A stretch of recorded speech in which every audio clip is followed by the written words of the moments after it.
Hi everyone, it's Let's Have a Chat Facebook, or we could say /Facebook.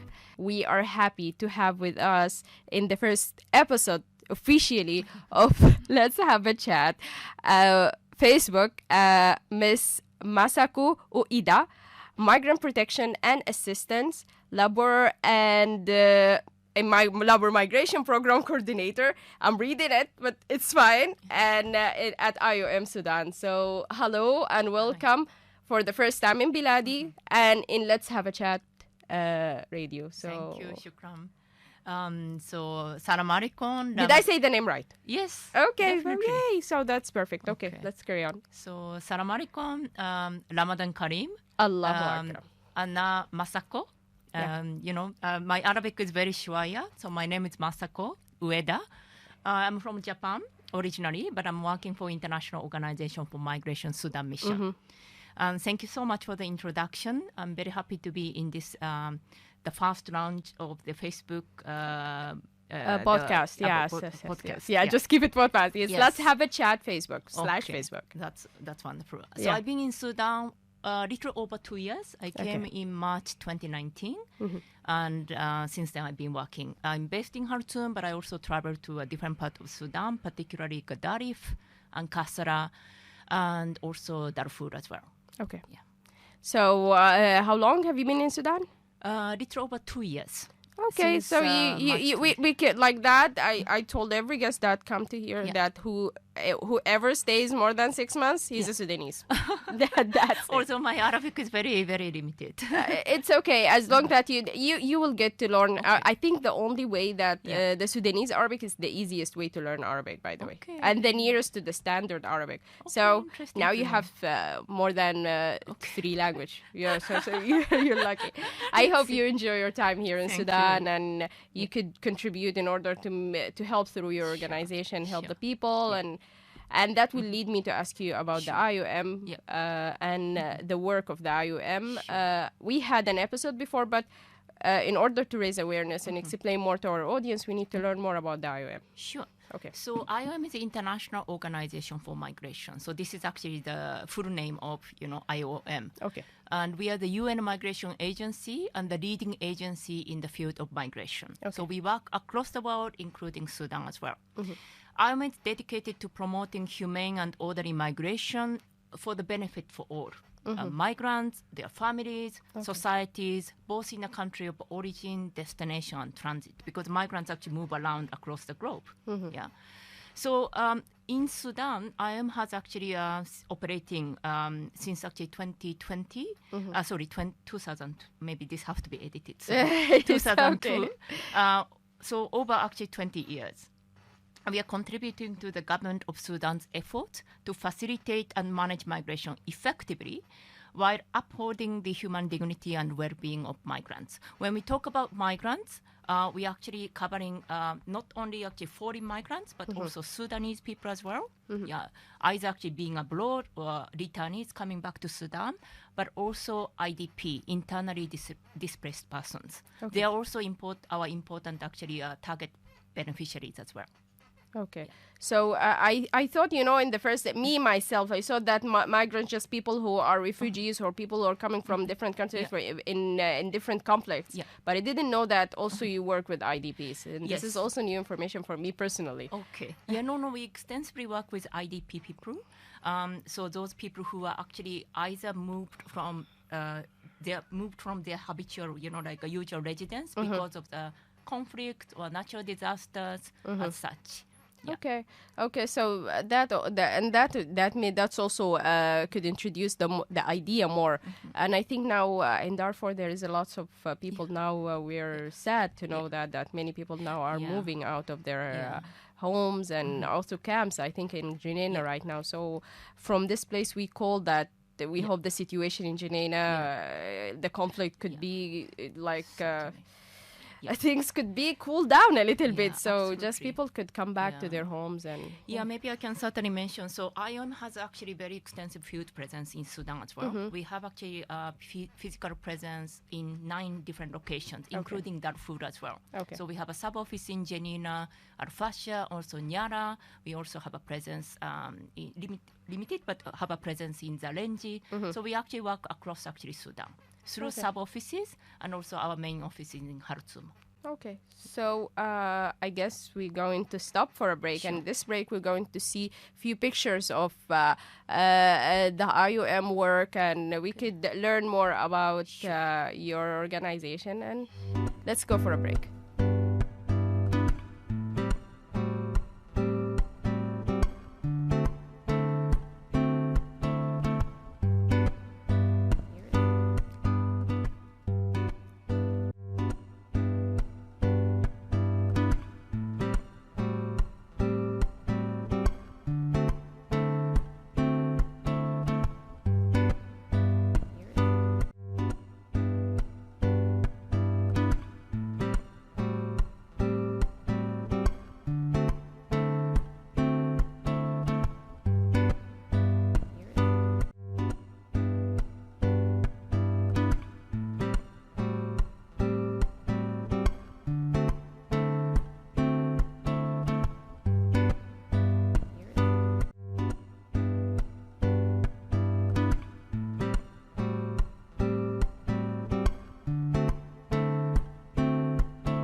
So we are back again after this segment when we see lots of pictures, and in the radio we'll be hearing music, and it will be lovely, because I think music, it's the only way that it could it's the only language that everyone could understand. And also pictures, when you reveal or make or show pictures that actually tells you what's happening on the ground, it will deliver the idea more and tell you what exactly you are doing here in order to help the local communities, in order to help the migrants. And in your situation here, the migrants, of course. So we were talking about Corona and the impact of Corona in the whole world. I think we have the new normal now. Yes. Even we ourselves, look how far we are sitting from each other. And my mask, and we cannot even say hi to each other. We cannot greet our each other like we do. Yes. So that affects us. We cannot gather. We cannot have food together. We cannot go to restaurant. Lots of people dying. Yes. The world is changing. Yeah, that's true. So when it comes to migrants, IDPs, people who are relocated, displaced, we want to know more about the impact of COVID on them. Sure. So the mic is yours. Thank you. You're welcome. I mean, definitely the COVID-19 is impacting, it's indiscriminate, meaning like it's impacting everyone. You know? It doesn't discriminate whether you're actually migrants, refugees, or IDPs, or Sudanese people. It doesn't know. It's impacting everyone. Yeah. I mean, obviously, as you mentioned, it's now new normal, travel restriction, mobility restriction, wearing mask, using hand sanitizer all the time. And I'm also aware a lot of schools are still closed in Sudan as well. So it's impacting actually student education as well. When it comes to actually the impact on the migrants, especially in 2020, when actually there was a curfew and lockdown, mobility restriction, a lot of the migrants actually, not only migrants, but also Sudanese people, lost their income sources. They were not able to actually commute to their work. Maybe their workplace was closed because of the restriction, and they were not able to afford day-to-day needs. So that was the biggest impact, definitely for migrants, but I'm aware that it's also hugely impacted the Sudanese people as well. And here in Sudan, because it's actually at the heart of the mixed migration flows from different parts of Africa, so a lot of the migrants who are actually stranded in Sudan or passing through Sudan were actually stranded and not able to return back to their country of origin. Okay. As one of the IOM's important activity, we do assisted voluntary return integration to help the migrants to return back to their country of origin. And last year, our clients of this assisted voluntary return, they were actually basically stranded in Sudan because of the closure of international borders. So they were not able to go back until the airport was reopened in Sudan, but also across the world. Oh, this is a huge impact. Can you explain more on how, we're talking now about the people in the like the border countries, like Ethiopia, Eritrea, those areas, right? Yeah. And now there is steps been happening right now in order to make them return or to go to their destination now or returning back. Yes. So basically, once for instance, in the case of Sudan, the Khartoum International Airport reopened, I think it was July 2020. But obviously we had to wait the opening of the international airport in their country of destination, whether it's Ethiopia or Nigeria or Niger, because those are the countries where the migrants are coming to Sudan. So as an IOM, we resumed assisted voluntary return to support the migrants going back to their country of origin starting from September last year. So currently we are really making a lot of efforts for the migrants who wish to go back to their country of origin to return back. And equally, we have a different program focusing on Sudanese people who are stranded abroad as well. So we assisted migrants, especially the Sudanese people who are stranded in India in July last year, because many of them and they were calling, yes. So we assisted them coming back to Sudan in close coordination with the Sudanese government. We also supported over almost 150 Sudanese people who are stranded in Lebanon coming back to Sudan as well. It was in December 2020. By the way, those are the vital area, and those many people of them who, especially in India and Lebanon, even they didn't have money even to return back to Sudan. And we heard a lot of calls in Facebook asking that they are now sleeping in the street. They don't have a place to go. And that's because of economic situation in Lebanon. Even Lebanon, it was affected by this. So many of them lost their jobs. And so it's really impacting everyone. The COVID is not actually discriminative. It's impacting whether Sudanese people, migrants, the refugees or IDP persons. It's actually just impacting everyone around the world. And that will lead me that I know that if there is any inclusion or a campaign that actually include all of those categories together. So in fact, IOM actually Sudan has launched the campaign called Only Together We Complete the Picture, which actually aim to promote social cohesion and inclusion of migrants together with the Sudanese host community people in Sudan in the time of the COVID-19 pandemic. So we launched this campaign starting from 16th of March 2021. And the campaign supported by the Swiss State Secretariat for Migration, as well as the Italian Ministry of Foreign Affairs and International Cooperation. Okay, so in the area of discrimination, maybe looking at the refugees or maybe migrants in a different way, you could see that even in the normal way, migrants are affected when they are seeing in the street. Even especially people from, say, Asia in the time of COVID, start saying to them, harassing them, saying like, you bring the virus to us. And now the situation are more difficult. People are displaced and in the same time stuck in a place that's true. And Corona in the same time.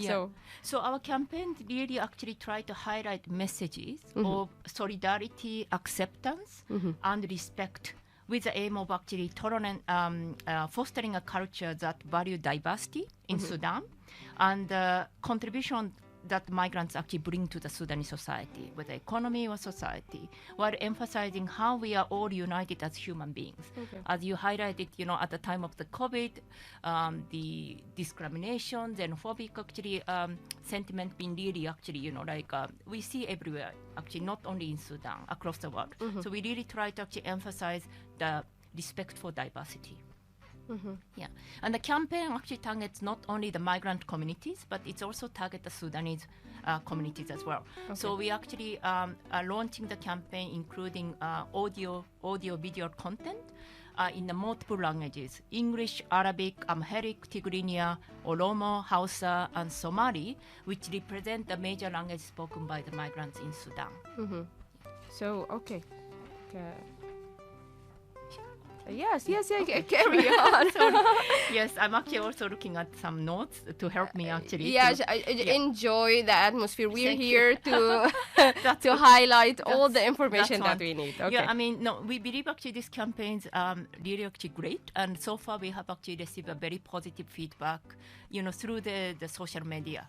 So the campaign is actually largely online, as I mentioned there. Like a reaction from the audience online. Also include the street art painting, which is ongoing, SMS messages, and radio broadcast and posters as well.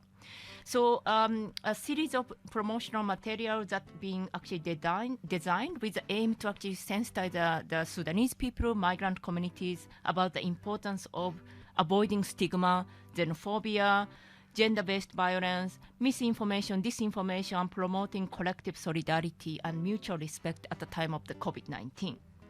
And we are actually, in fact, working very closely with the migrant community networks and the different partners, including the UN partners, and also in coordination with the relevant authorities to actually launch this campaign.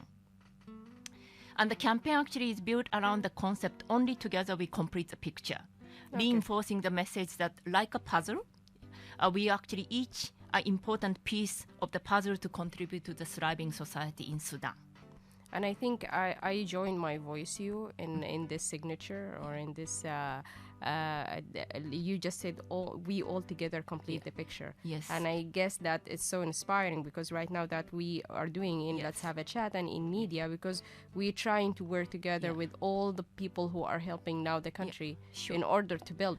So I guess we're not so far from what you're doing. And now I think we are also part of this puzzle in order to continue, and we are happy to be included and to help in raising awareness in order to combat all those kind of behaviors that actually make our communities like how can this is actually the same thing that I say hashtag building positivity. Yes, we want positivity. Absolutely. So that's what we also aim for through our campaign, because as you highlighted, at the beginning of the COVID-19 particularly, we saw some harmful misinformation, negative perceptions, often portrayed about the migrants, migration around the world, which was associated with COVID-19. Yes. But the reality is that the migrants and migration brings actually huge benefit to the society, whether it's in a country of origin, country of destination, country of transit. So in Sudan, as a country of destination, migrants contribute to fueling economic growth, filling labor market gaps, and also enriching a Sudanese society by actually bringing diversity and different aspects as well. Yeah, and experience even. Experience as well, the skills.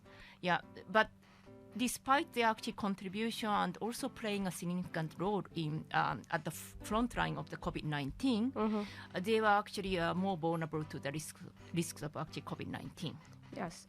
And I think the issue of, I think we need to go to break because we reached the 10 minutes. Sure. But we will come back again after this break.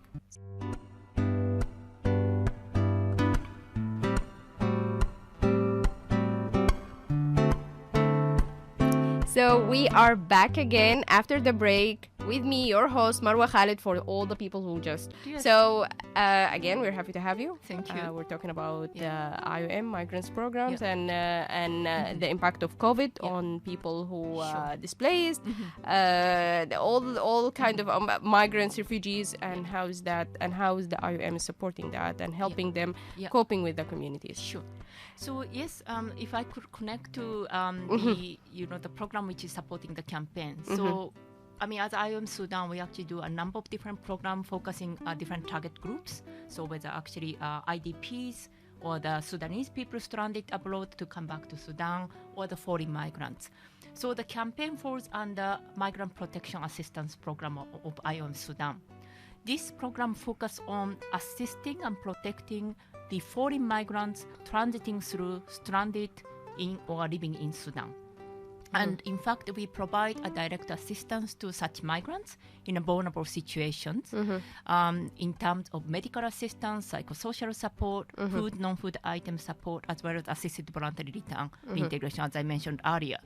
And we provide such services at Migrant Resource and Response Center, which is located in Taif in Khartoum, as well as another center located in Gadarif. It's called Migrant Resource Center. Currently, we are opening the third center in Kasara State in order to cater to the need of the migrants who are living in Kasara. So those are the actually area that we are. So our focus of the program is really actually addressing immediate need of the migrants, but also promoting the social cohesion and cohesive actually living of the migrants side by side of the Sudanese people. Okay, thank you for telling more and explaining more details about this. And this will lead me to ask you, is this program is part of a global program or action plan? Yeah. So actually, the Migrant Protection and Assistance program is actually, it's globally done by IOM. And globally, IOM also focusing on promoting actually social cohesion and respect for diversity as well. Yeah. So, and that also, like you could say more about this, about the plan. Is it going to be just in Africa or in? Yeah. So this actually particular campaign had started in Sudan. But there is a interest from actually the regional, regional office in Nairobi, asking, and also our regional office in Cairo. We have actually regional office in 2 locations, asking whether this could be replicated in other countries. So currently the focus is in Sudan, this particular campaign, because as you can see, the campaign is very much tailored to the context of Sudan in terms of languages, which actually translated and available. But we are planning to share what we have produced here as a material with actually neighboring countries. IOM missions in the neighboring countries so that they can make use of those campaign materials. Okay. Again, I would say something that we are all migrants in one part of our lives. Yes, absolutely. Everyone who travels from place to place is a migrant. Yeah. Everyone who's starting a new experience in a new culture is a migrant. Yeah. So I guess that will lead me to ask you, how could others get involved in this? How we could all help in order to accomplish or execute this? No, myself is also a migrant working in Sudan, so I fully actually emphasize what you said. Yes. So the social cohesion and the integration of migrants in host communities is fundamental for society, whether it's Sudan or other country, to thrive, especially diverse ones such as Sudan, as I mentioned, which share border with 7 neighboring countries. And respecting diversity is a key to actually positive and thriving society. So we actually really request your support for our campaign and promoting the messages of solidarity, acceptance, and respect in the time of COVID-19. Only through unity can we actually form a more stable and prosperous actually society for all. So you can actually help us in sharing messages of solidarity and acceptance, by liking, sharing, and commenting on our social media posts. Please follow us on Facebook and Twitter at IOM Sudan and #complete the picture. It's in Arabic, بنكملها سوا, and that means like we all together, we could complete the picture. And as I said to you in the middle of our interview, that yes, and we here as a media platform, we support those kind of initiatives and this kind of plans, because this is the heart of what we present. Because what we look for is to build better life, better communities, better situation in the spirit of building Sudan. Because if we are not doing that, our countries will not develop, will not grow. We need to learn how to accept each other. And if you allow me, that will make me send the message of unity that I send it through the radio always, which is there is no difference between us. There is no difference between our skin color. There is no difference between even if we are from different religion, even if we are having different traditions, that doesn't make anyone better than the others. We are all together in unity, and that will lead us to the Sudan that we want to see in the future, inshallah, and even the world. We want to make it a better place. Even every organization who is working here in Sudan, we salute you on the perfect work. Thank you. And if you want to send the final message before the... No, shukram Jajir. I really enjoy actually this interview, and thank you so much also giving us the opportunity to highlight our very important campaign. We think actually the campaign is very successful so far, and we really look forward to actually receiving your feedback and also support for our campaign. Thank you so much, Ms. Marwa. And and my pleasure, and we're happy to have you here. And as a Biladi Radio and in Let's Have a Chat, we're saying that we're happy to have you, and we're happy to contribute in any initiative I told you that could help in building this country that we want to see in a better place, and also helping the communities and individuals in order to have better life. This is the hope, and this is why we do podcasts. So I hope you like the experience of the podcast, and I'm waiting for all your feedbacks and comment, even in our page or in the IOM, because this video will be posted in 2 pages. So we will be waiting for your feedbacks, and if this way you like it more, and we could do more of this, and again, and we could change it to be just the Facebook in the future. Who knows? So you were with me, your host Marwa Khalid, through Radio Biladi and through live Let's Have a Chat in Facebook. So bye bye. Thank you.